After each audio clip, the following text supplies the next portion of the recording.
Fellow redhead who happens to be short. Two drawbacks to getting laid with the question. Dude, what has happened to fucking redheads with their self-esteem?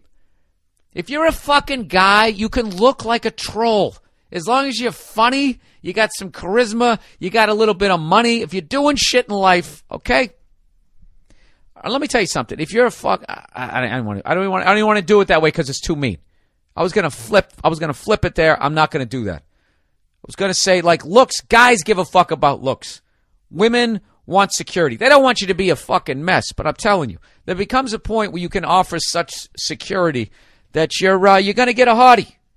All right? So stop being a bunch of pussies, dragging me down with you, you fucking assholes.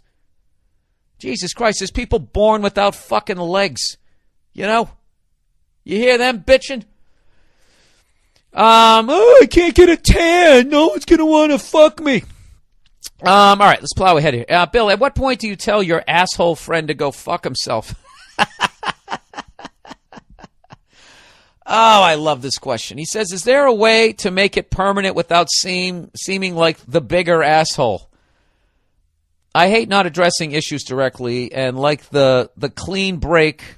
And I like the clean break, like telling an ex-girlfriend, you are a whore, now kindly leave the premises. However, telling my friend who has grown into a sanctimonious, holier-than-thou, ultra-liberal douche that he's not worth my time on this planet will potentially make my social life difficult since we are in the same circle of friends. Isn't this stuff? This is one of the most fascinating things about male relationships that a lot of people don't talk about, is when you have an unhealthy one with one of your friends and you literally have to break it off like you're breaking up with the chick, which makes it even more awkward because then it feels like kind of gay on some level. And most guys, they were just not good with sitting down and discussing feelings.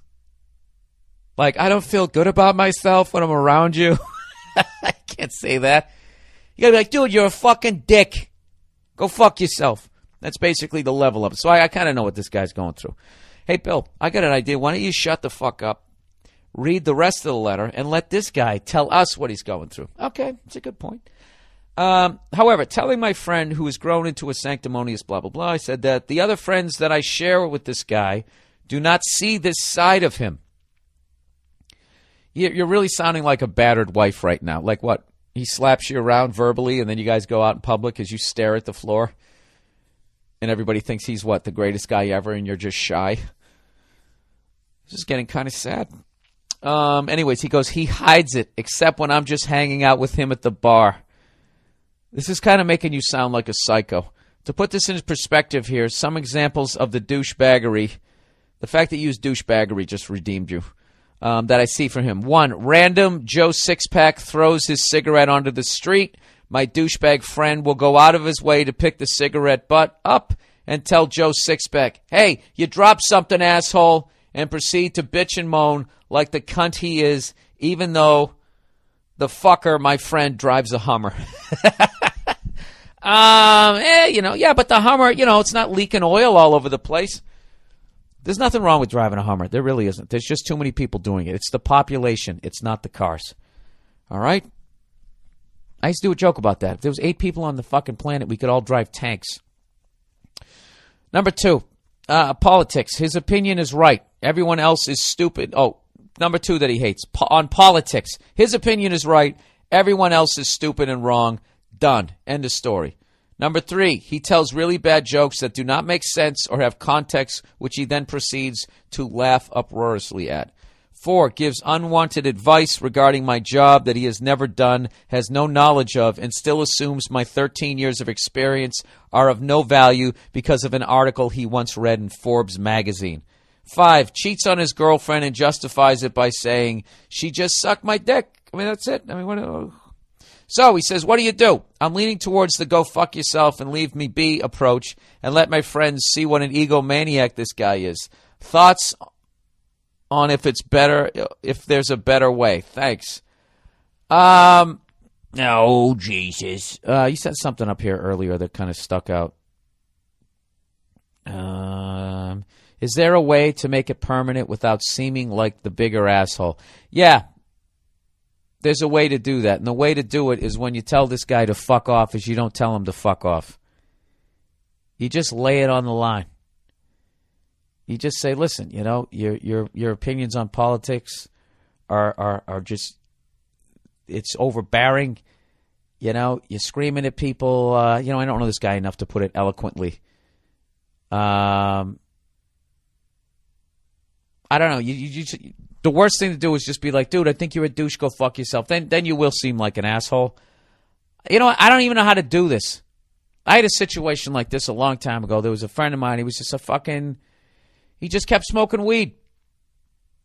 Kept smoking weed. This wasn't guy, you know, smoke weed, whatever, and then fucking showed up to work on time. This guy went to work high and fucked up. Okay? Just like an alkie. You know, you can have a couple, you know, you can get drunk on the weekends, but, you know, Monday through Friday, you're stone sober. I don't think you have a drinking problem. You just like to drink. Same thing with weed. You know, after work, you fucking take a couple of tokes. You giggle at the fucking news. You go to sleep. Who gives a shit, right? But when it starts fucking with your life and you start flunking drug tests and you start losing jobs, you know, and your wife's threatening to leave you, right? That type of shit. I don't know. What did I end up doing? I just kind of stopped returning calls is what I did, which is probably, I don't know, like a pussy way. You know what it was is I was so angry at the dude that I knew that if we actually had the discussion, I was going to say something really fucked up. So that's how I handled it, because I have a ridiculous temper. And one of the things about having a temper is that a lot of times what it is all this shit is happening to you. He's doing all this shit, and are you calling him out on any of it? I mean, if you are already still a cunt, then this guy's one of the biggest cunts ever. But like sometimes like somebody's doing something and that annoys you and you don't bring it up. And when you don't bring it up, then when they start to do something else that wouldn't really have annoyed you, you're already, you know, it's like someone just slapped you in the side of the face. So your face is already stinging, and then they slap you again. It's going to hurt even more. So it starts to exaggerate everything that they're doing. You literally sound like some fucking chick in a relationship who wants to hit her fucking husband in the back of the head with a frying pan, and he has no clue. No idea. So, yeah, this guy sounds like a dick. He definitely sounds like a dick. You know what I would do with this guy? I just stop hanging out with him. Hey, what are you doing today? You doing? Nah, I'm busy. That's kind of passive-aggressive. I maybe just tell him, just say, listen, dude, I don't know what it is about you, but I just really don't like you anymore. I just don't. You're a dick, you know? You fuck around with your girlfriend, good for you. Go fuck around on her. Why do you got to drag me into it? Why do I have to know about it? Now I look at your fucking girlfriend shows up. Now I got to figure out, like, which part of her face I'm going to stare at instead of looking her in the eye. You're dragging me into it. You know? You're telling me how to do my job. You're a moron. You don't know what you're talking about. All your bullshit. You're just fucking annoying. Yeah, why do you care, dude? You don't even like this guy.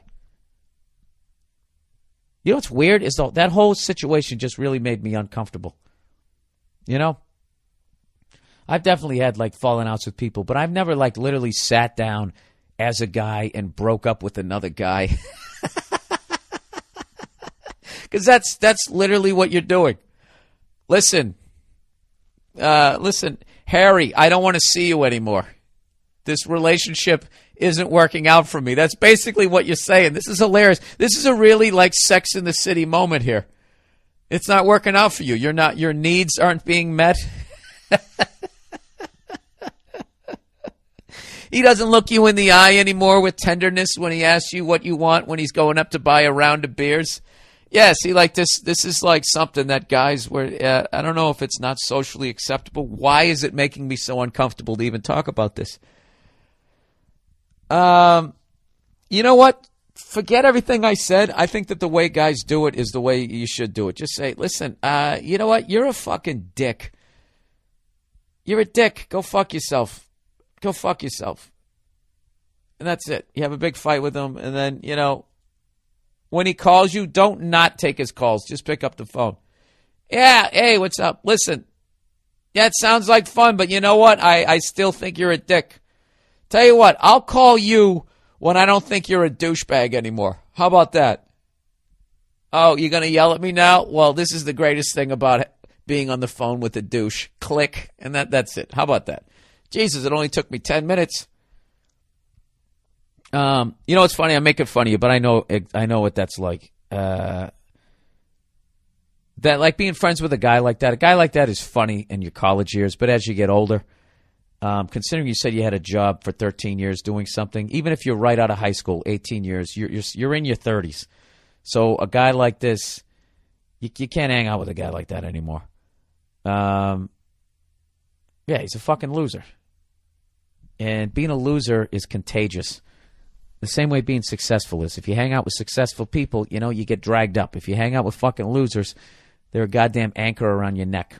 They drag you down to the bottom.